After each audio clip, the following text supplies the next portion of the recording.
semuanya, Assalamualaikum warahmatullahi wabarakatuh. Ketemu lagi sama aku Hanifah. Apa kabar guys? Semoga kalian selalu sehat, baik-baik aja kayak biasa. Dan untuk kalian yang baru pertama kali nonton, selamat datang di channel aku. Aku upload video baru setiap hari Selasa, Kamis, dan Sabtu jam 8 malam. Jadi stay tune, jangan lupa nonton guys. Oke, aku mau kasih tahu dulu siapa dari kalian yang punya masalah dengan jerawat. Pasti gak enak banget kan ya teman-teman.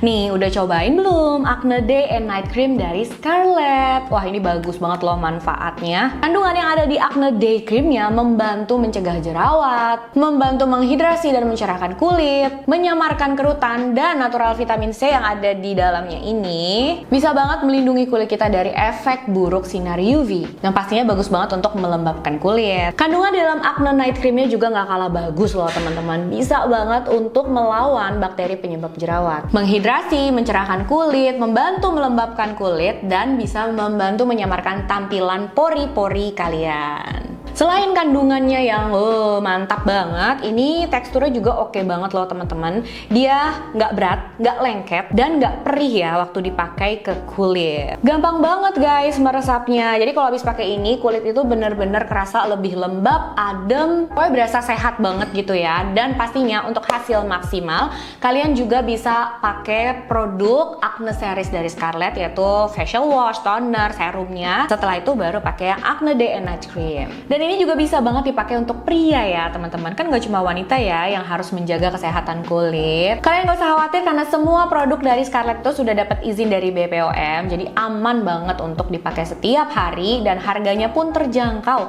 Cuma 75 ribuan aja per produk. Untuk kalian yang mau order langsung cek akun Shopee-nya atau langsung WA ke adminnya. Semua linknya itu udah aku taruh sih di deskripsi. Jadi kalian yang ribet atau males cari-cari gak usah khawatir. Langsung aja cek deskripsi video ini, dipilih aja mau order lewat mana, diklik langsung linknya. Jaga kesehatan kulit dengan Scarlett Whitening.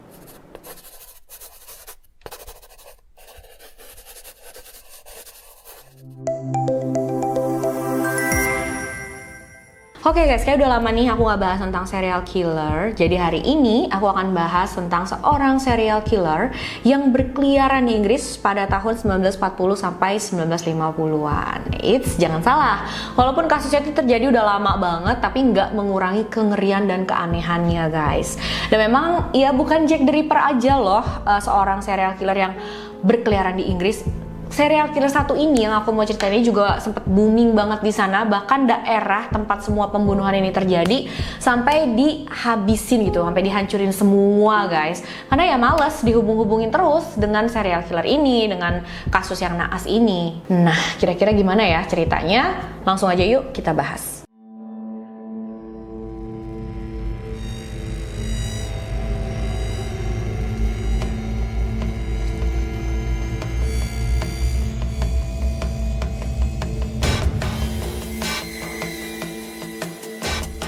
Kasusnya terjadi di London Barat, tepatnya di distrik Notting Hill. Di sana tuh ada sebuah apartemen atau sebutannya kalau di sana itu flat ya teman-teman, yang ada di area 10 Rillington Place. Aku nggak tahu ya 10 Rillington Place ini adalah nama apartemennya atau kayak nama jalannya. Nah, semua kasus ini terungkap dimulai pada Maret 1953.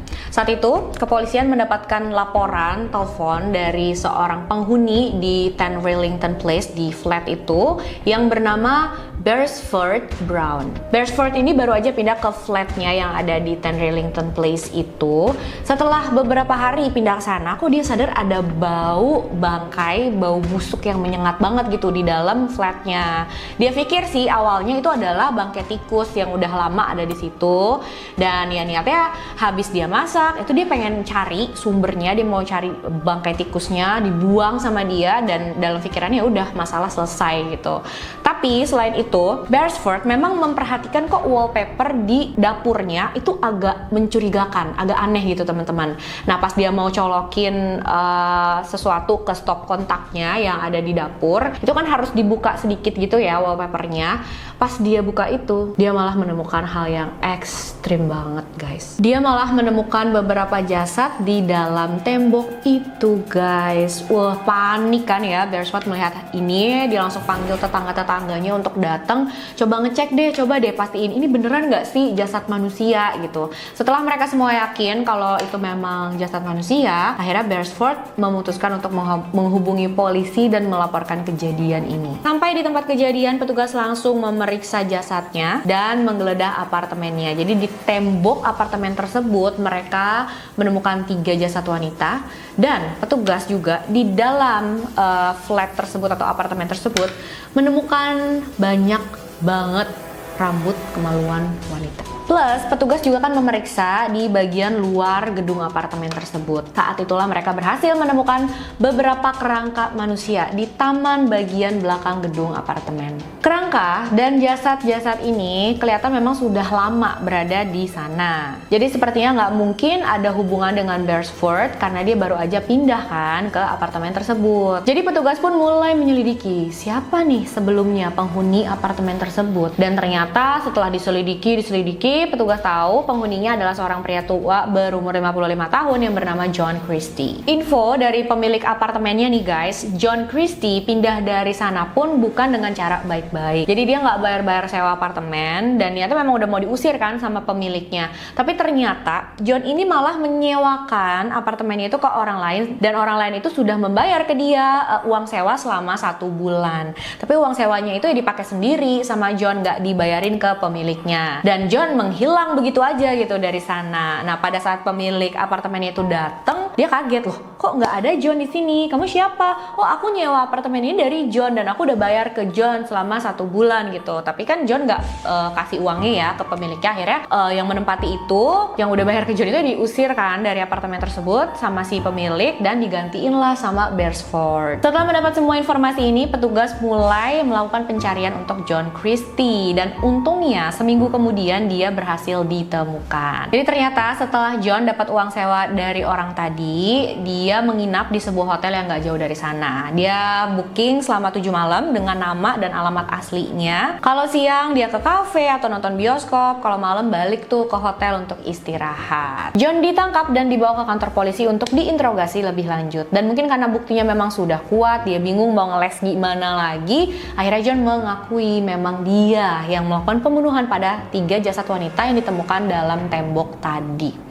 Dan setelah didesak sama polisi tentang kerangka manusia yang ditemukan di taman belakang apartemen, John juga akhirnya mengakui tentang pembunuhan lainnya, termasuk pembunuhan pada istrinya sendiri, guys. Pasti kalian penasaran 3 jasad wanita yang ada dalam tembok tadi itu siapa dan kenapa John menghabisi mereka? Apa juga alasannya John menghabisi istrinya sendiri? Dan apakah benar ada pembunuhan lain juga yang dilakukan oleh John?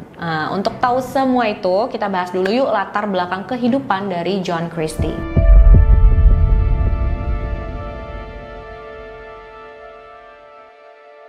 John Reginald Halliday Christie lahir pada tanggal 8 April 1898 di salah satu kota yang ada di Inggris bernama Halifax. John adalah anak 5 dari 7 bersaudara. Ayahnya adalah seorang desainer kayu dan ibunya adalah seorang aktris pemula. Dari info yang aku dapat, masa kecil John itu nggak baik sama sekali ya guys. John dan ayahnya punya hubungan yang nggak baik karena ayahnya ini memimpin keluarga dengan sangat-sangat ketat, keras, kasar ya teman-teman. Dia nggak pernah menunjukkan rasa cinta kepada anak-anaknya atau ke istrinya. Dia bersikap dingin, dan karena semua hal ini ya John dengan ayahnya punya hubungan yang nggak baik. Sedangkan hubungan John dengan ibunya juga nggak terlalu jauh berbeda. Ibunya ini adalah orang yang sangat-sangat protektif dan selalu mengatur. Punya banyak kakak juga nggak membantu John sama sekali, karena kakak-kakaknya John ini mungkin melihat orang tuanya bersikapnya begitu, mereka pun jadi kasar kepada John, nggak menunjukkan rasa cinta atau perhatiannya, karena semua kehidupan John di rumah seperti ini. Jadi di sekolah juga kebawa ya, dia jadi orang yang tertutup, penyendiri, nggak punya teman sama sekali. Di rumah pun dia nggak punya tempat untuk cerita.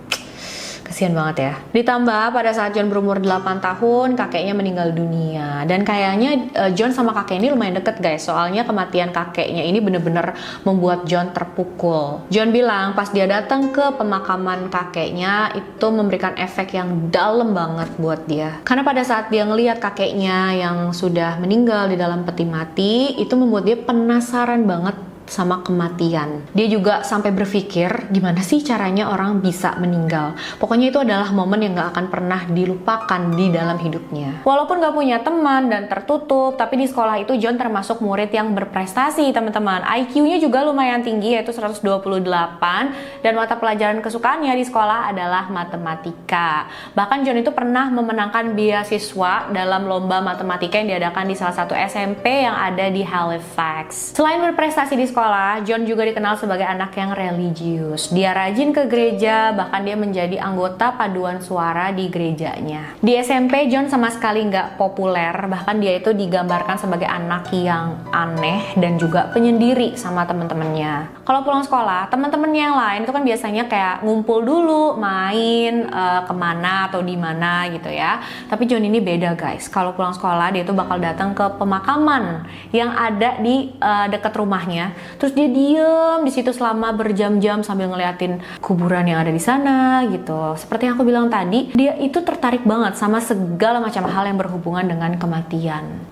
Kasian, tapi ya menyeramkan juga ya guys. Saat John berumur 15 tahun, dia memutuskan untuk berhenti sekolah dan dia mulai kerja part-time di sebuah bioskop. Di tempat kerjanya itulah, suatu hari dia bertemu dengan seorang gadis yang umurnya sedikit lebih tua daripada John. Nah, mereka mulai kenal, deket, dan gadis ini memang ya ada rasa suka juga dengan John. Tapi pada saat mereka mau berhubungan intim, bagian pribadinya John itu tidak bisa berdiri, teman-teman. Dan cewek ini ceritain ke teman-teman yang lain, dan semenjak saat itu ya John diledekin terus, dipanggil dengan sebutan-sebutan yang menghina. Salah satunya adalah cannot do it Christie, jadi kayak John Christie yang nggak bisa melakukan itu gitu, dan segala macam sebutan yang menghina lah pokoknya. Sebenarnya John juga nggak terima ya, di setiap ketemu papasan di mana selalu diledekin kayak gini, dikatain kayak gini, tapi dia nggak mau memperkeruh suasana, dia nggak mau cari masalah,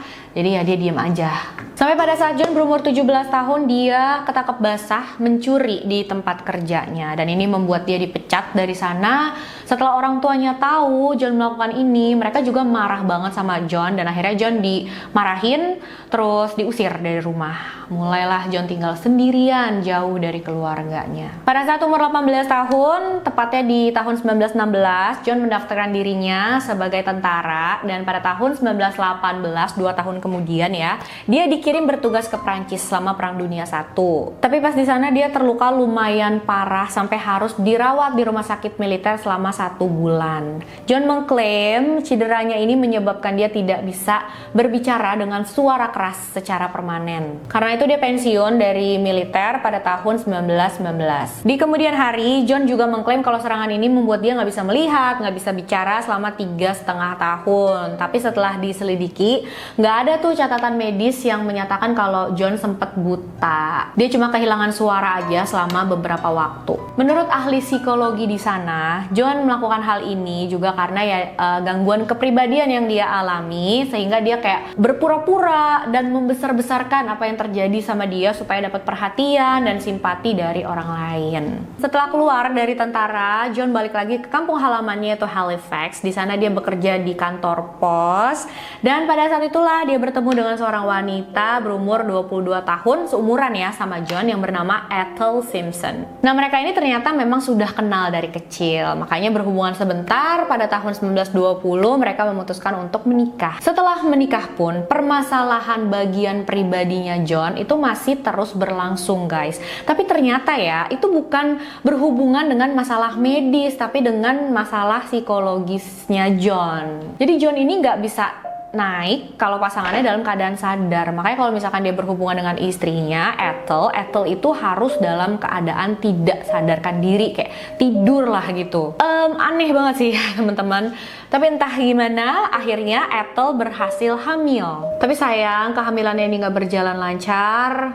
Pada awal-awal kehamilan, umur kehamilannya masih muda, dia harus mengalami keguguran. Setiap akhir pekan, Ethel tuh pasti berkunjung ke salah satu rumah saudaranya yang ada di kota lain, tapi masih nggak jauh dari Halifax tuh teman-teman. Dan kalian tahu nggak sih, apa yang dilakukan John di rumah pada saat istrinya nggak ada itu? Dia keluar, cari PSK, terus dibawa pulang ke rumah. Dan inilah yang akhirnya menjadi penyebab perpisahan mereka. Suatu hari John seperti biasa, istrinya lagi nggak di rumah, dia bawa pulang PSK ke rumahnya. Dan pada saat John dengan PSK itu lagi berhubungan, Ethel pulang melihat suaminya kayak gitu. Aduh, wajar banget ya kalau dia sampai benar-benar murka, dia marah banget dan akhirnya minta pisah. Setelah 4 tahun menikah, akhirnya mereka bercerai. Setelah berpisah dengan Ethel, John pindah ke London dan dia mulai tuh keluar masuk penjara dengan berbagai tuduhan. Sementara Ethel masih tinggal di Halifax dan masih seperti biasa setiap weekend dia mengunjungi keluarganya yang ada di luar kota itu. Pada tahun 1934 setelah keluar masuk penjara beberapa kali, akhirnya John bebas ya, dan itu cukup lama. Dia mulai berhubungan lagi dengan Ethel. Mereka mulai berhubungan lagi dan akhirnya nggak tahu gimana rujuk lagi guys. Setelah rujuk itu, mereka akhirnya pindah ke apartemen yang ada di 10 Rillington Place tadi. Setelah kembali rujuk dengan Ethel, John memutuskan untuk masuk lagi ke tentara. Saat itu lagi berlangsung Perang Dunia Kedua guys, dan John ditugaskan untuk menjadi polisi cadangan perang. Sayang banget saat itu pihak militer memang nggak memeriksa latar belakangnya John yang kayak dia udah pernah beberapa kali keluar masuk penjara. Karena dia mantan tentara, jadi udah dikasih aja gitu jabatannya. Mungkin karena ya lagi kacau ya keadaannya, namanya lagi perang ya guys, jadi mainnya udah ditugasin aja gitu. Pada saat itu juga John bertemu dengan seorang wanita bernama Gladys. Gladys ini sudah punya suami, tapi Gladys dan John akhirnya berselingkuh dan akhirnya ketahuan sama suaminya Gladys. Jadi pernah suatu hari John sama Gladys lagi di rumahnya, tiba-tiba suaminya pulang, mergokin, dan suaminya langsung marah-marah menyerang John. Kemudian pada tahun 1943 John memulai pembunuhan pertamanya. Suatu hari di akhir pekan, Ethel berkunjung ke rumah kerabatnya seperti biasa. Dan John di rumah itu lagi-lagi dia mencari PSK. Dia pakai baju polisinya, dia keluar cari, terus dia dapet nih seorang PSK berumur 21 tahun yang bernama Ruth Fierce dibawa ke rumahnya. Tapi sampai di rumah John bukannya memakai jasanya Ruth, tapi dia justru menyerang wanita tersebut. Pertama-tama Ruth dikasih minuman yang membuat dia nggak sadarkan diri, lalu John ambil tali dan mulai mencekik Ruth hingga dia meninggal. Setelah itu John berusaha menyembunyikan jasad Ruth. Pertama-tama dia mikir mau menyembunyikan jasad itu di bawah papan lantai apartemennya, tapi dia berpikir oh ini kayaknya bakalan ketahuan nih, nggak bakal berhasil gitu. Makanya dia berubah pikiran, dia tunggu sampai semua penghuni gedung apartemen itu tidur. Di tengah malam saat semuanya udah tertidur pulas, John menyeret jasad Ruth itu ke taman belakang apartemen dan dikuburkanlah di sana guys. Sayangnya cara John ini berhasil, saat itu nggak ada yang tahu tentang apa yang John lakukan dan dia melanjutkan hidup seperti biasa aja. Di akhir tahun 1943 John keluar dari pekerjaannya dan dia mulai bekerja di sebuah pabrik sekitar sana. Saat bekerja di pabrik itulah John bertemu dengan korban keduanya, yaitu seorang wanita bernama Muriel Amelia Eddy. Jadi Muriel ini menderita bronkitis atau penyakit paru-paru ya teman-teman, dan John mengiming-imingi Muriel untuk datang ke rumahnya karena katanya John itu punya satu larutan yang bisa menyembuhkan penyakit bronkitisnya Muriel. Dan sayangnya Muriel percaya dengan John, dia akhirnya beneran datang ke rumah John untuk mengambil larutan campuran khusus yang katanya bisa nyembuhin dia itu. Karena satu yang harus kalian tahu tentang John ya guys, dia itu bener-bener jago banget meyakinkan orang. Dia tahu caranya gimana ngomongnya, gimana bersikapnya supaya orang tuh yakin sama dia. Mungkin karena ya tadi itu ya IQ-nya dia juga yang tinggi dan dia manfaatkan untuk hal buruk kayak gini malahan. Sampai di rumah John, Muriel disuruh menghirup satu gas yang katanya memang bisa menyembuhkan paru-parunya itu. Tapi ternyata itu adalah gas beracun teman-teman, dan akhirnya Muriel ini pingsan, nggak sadarkan diri. Saat dia nggak sadarkan diri itu John langsung beraksi, dia memperkosa Muriel. Setelah itu diambil stocking dan Dan dicekiklah Muriel sampai meninggal. Habis itu John menguburkan jasad Muriel di tempat yang sama dengan dia menguburkan jasad Ruth. John menjalani hidup seperti biasa lagi. Lanjut, pada tahun 1948, seorang supir truk bernama Timothy Evans dengan istrinya yang bernama Beryl dan anak bayi mereka yang bernama Geraldine pindah ke flat di atas tempatnya John. Mereka cukup akrab nih sama John dan Ethel. Pada akhir tahun 1949, Beryl hamil anak kedua mereka. Tapi Timothy saat itu bilang ke istrinya, Beryl, kayaknya kita nggak bakal bisa deh mencukupi atau merawat satu anak lagi karena ekonomi kita kan lagi sulit begini gitu, nggak bisa kayaknya. Jadi Timothy menyarankan ke istrinya untuk menggugurkan kandungannya itu. Beryl setuju ya guys, dan karena mereka sudah dekat dengan John dan Ethel, mereka cerita kan sama John sama Ethel kalau mereka mau melakukan hal itu.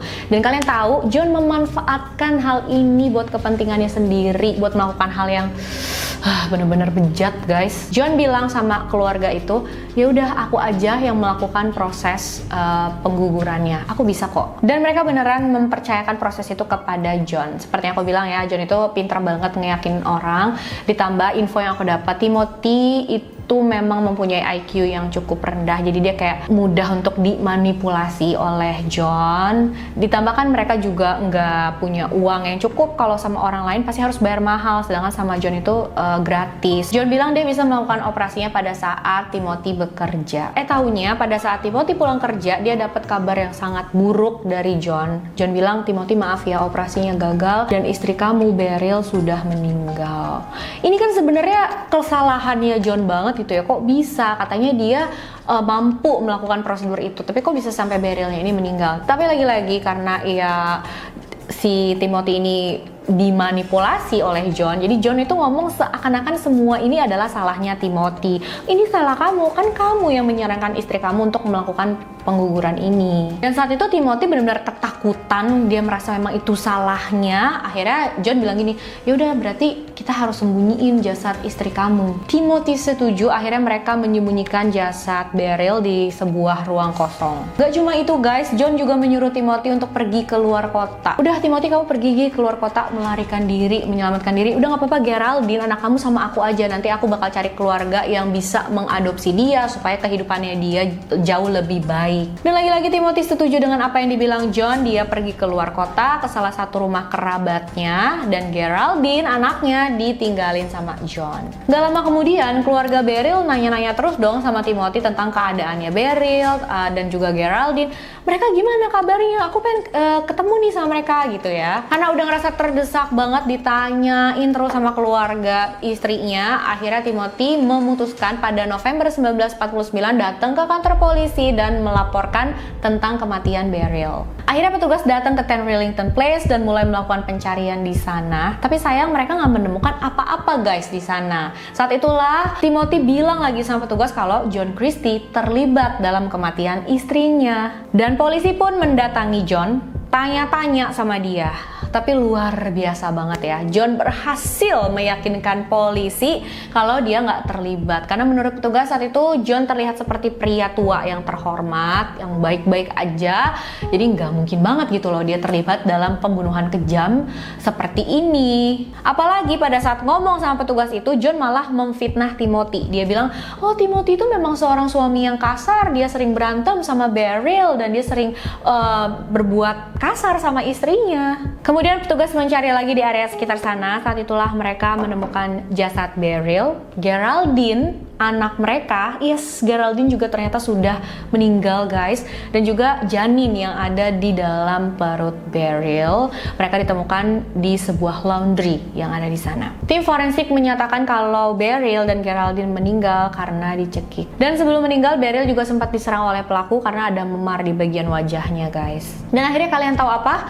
Timothy ditangkap dan didakwa atas pembunuhan pada istri dan anaknya. Di persidangan, Timothy masih mengklaim kalau John adalah pelaku yang sudah membunuh istri dan anaknya, tapi nggak ada yang percaya. Akhirnya gimana guys? Timothy ditangkap oleh petugas polisi, dia didakwa atas pembunuhan pada istri dan anaknya itu. Selama persidangan, Timothy mengaku nggak bersalah dan dia terus bilang kalau pelakunya adalah John Christie, pelakunya adalah John Christie gitu, tapi nggak ada yang percaya sama dia. Bahkan kalian tahu saksi utama dalam kasus Timothy ini adalah John Christie, guys. John akhirnya dinyatakan bersalah dan pada tanggal 9 Maret tahun 1950 John dihukum gantung. Dia dihukum mati karena pembunuhan yang gak pernah dia lakukan, guys. Dan John, pelaku sebenarnya, melanjutkan hidupnya lagi seperti biasa. Pada tahun 1952, sekitar 2 tahun setelah persidangan itu ya teman-teman, John dan Ethel itu mulai bertengkar terus-terusan. Jadi John ini gak suka kalau Ethel setiap weekend pergi ke tempat kerabatnya. Tapi Ethel ya gak mau, menurutnya apa kata John, kenapa sih, aku kan cuma mengunjungi saudaraku aja gitu. Dan ternyata John ini bener-bener murka, dendam banget sama istrinya sampai akhirnya tanggal 14 Desember 1952 saat istrinya lagi tertidur pulas,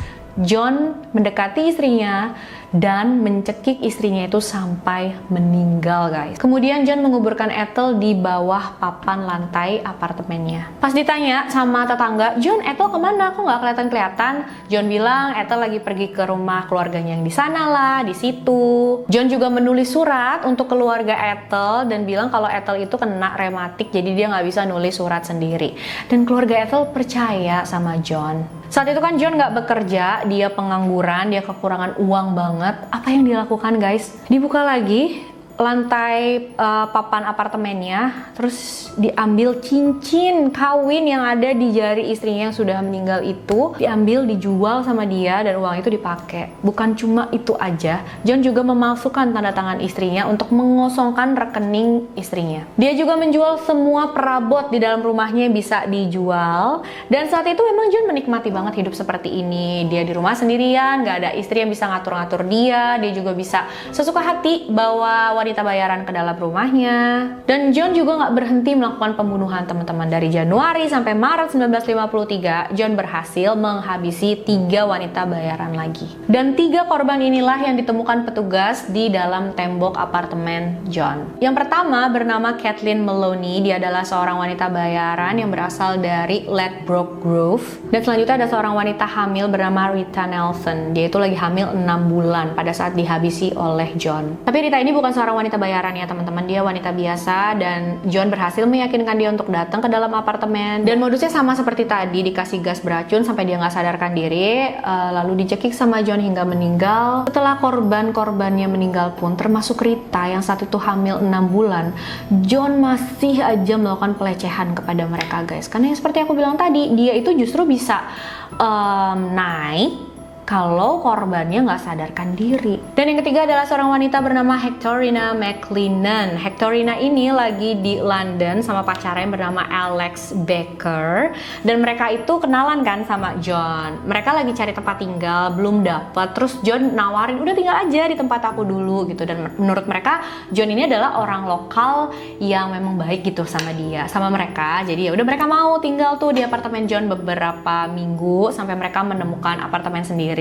Setelah dapat, mereka pindah kan ke sana. Nah, suatu hari John meyakinkan Hectorina untuk datang sendirian ke apartemennya gitu. Dan karena Hectorina mungkin ngerasa udah kenal ya sama John, sudah tinggal bareng beberapa minggu juga, John baik-baik aja, dia maulah datang ke apartemennya John. Tapi pas di dalam sana ya seperti yang sebelum-sebelumnya juga, dia dibikin gak sadarkan diri, dilecehkan, dan akhirnya dibunuh. Pada saat Alex pulang ke apartemennya, dia kaget dong, loh kok pacarnya Hectorina gak ada, kemana nih, dihubungin juga nggak bisa, nggak ada kabar sama sekali. Akhirnya dia tanya sama John karena kan emang mereka udah deket. Dan kalian tahu apa, guys? John bilang, oh tadi aku lihat dia di sana dekat stasiun ini segala macam. Pokoknya John itu meyakinkan Alex kalau Hectorina pergi meninggalkan dia dengan pria lain. Jadi itu semua, guys, 8 korban John Christie yang diketahui. Tapi masih banyak rambut kemaluan wanita yang ditemukan polisi di apartemen John, dan itu nggak diketahui punya siapa, bukan milik salah satu korban yang 8 orang itu. Jadi petugas menduga kalau korbannya John ini sebenarnya masih lebih banyak lagi. Dan pastinya yang membuat semua orang kaget pada saat John ditangkap, dia memberikan pengakuan kalau memang dialah pembunuh Beryl. Parah banget ya, guys. Padahal Timothy itu udah sampai dihukum mati karena kesalahan atau pembunuhan yang dia nggak lakuin. Dan karena hal ini juga keluarga Timothy mendapat ganti rugi yang diberikan pemerintah atas kesalahan penyelidikan petugas. Tapi entah kenapa ya teman-teman, dengan semua bukti yang udah ada dan pengakuan dari John juga, dia cuma didakwa atas pembunuhan pada istrinya aja. Di persidangan, John mengklaim kalau dia melakukan semua itu karena punya masalah kejiwaan. Tapi seorang psikolog yang memeriksa John bilang memang John itu punya gangguan kepribadian, tapi bukan berarti dia dalam keadaan gak sadar pada saat melakukan semua pembunuhan itu. Dia tahu mana baik dan benar dan dia harus mempertanggungjawabkan perbuatannya. Nggak ngebayangin ya. Akhirnya pada tanggal 15 Juli 1953, eksekusi untuk John dilakukan, teman-teman. Karena kejadian ini pada tahun 1954, 10 Rillington Place dirubah menjadi Ranton Close. Tapi untuk menghentikan hubungan dengan kejadian ini, pada tahun 1970 Ranton Close dihancurkan sepenuhnya. Kisah ini juga sampai dijadikan film, teman-teman, pada tahun 1971 yang berjudul 10 Rillington Place. Pertama aku nggak ngebayangin gimana perasaan keluarganya Timothy ya. Dia dihukum sampai meninggal karena kesalahan yang nggak pernah dia lakuin, karena dia cuma difitnah. Dan untuk John, memang dari kecil dia itu sudah ada ketertarikan dengan kematian yang memang aneh banget ya teman-teman. Apalagi dia juga harus berhubungan dengan pasangannya di saat pasangannya itu nggak sadarkan diri itu. Kayaknya memang ini semua ada hubungan dengan kematian kakeknya yang sangat-sangat membuat John terpukul ya guys. Menurut kalian, kalau pas masih kecil saat John punya ketertarikan dengan kematian itu kan udah kayak tanda bahaya gitu ya teman-teman, dan dia udah dibawa ke psikolog, udah dibantu, apakah dia bisa normal dan akhirnya nggak melakukan semua ini guys? Bukannya aku membenarkan perbuatannya John ya teman-teman, perbuatannya dia ini udah benar-benar keji banget dan nggak bisa dimaklumin sama sekali. Tapi dari yang kita lihat memang ya rata-rata serial killer itu mempunyai masa kecil yang nggak baik, yang traumatis. Jadi kayaknya memang kehidupan masa kecil dan remaja yang buruk itu berpengaruh banget ya dengan kondisi mental dan emosi seseorang ke depannya pas sudah dewasanya juga gitu. Dan menurut aku itu bisa jadi pelajaran buat kita semua, termasuk aku sendiri, untuk lebih memperhatikan anak-anak kita gitu ya. Pokoknya aku pengen banget dengar apa pendapat kalian teman-teman tentang kasus ini. Jangan lupa komen ya. Makasih udah nonton videonya sampai akhir. Jangan lupa like, subscribe, dan share video ini sebanyak-banyaknya. Untuk kalian yang mau request juga boleh, silahkan kirim DM ke Instagram aku, Hanifa Story 92. Sampai jumpa di video selanjutnya. Bye bye.